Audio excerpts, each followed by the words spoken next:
পরম করুণাময় মেহেরবান আল্লাহর নামে শুরু করছি।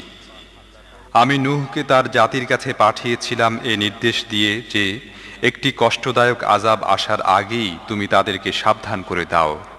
সে বলল, হে আমার জাতি, আমি তোমাদের জন্য একজন সতর্ককারী বার্তাবাহক। আমি তোমাদের জানিয়ে দিচ্ছি যে তোমরা আল্লাহর ইবাদত করো, তাঁকে ভয় করো এবং আমার আনুগত্য করো।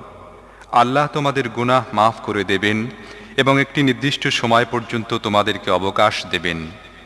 প্রকৃত ব্যাপার হলো, আল্লাহর নির্ধারিত সময় যখন এসে যায় তখন তা থেকে বাঁচা যায় না।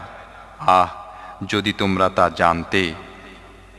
قال رب إني دعوت قومي ليلا ونهارا فلم يزدهم دعائي إلا فرارا وإني كلما دعوتهم لتغفر لهم جعلوا أصابعهم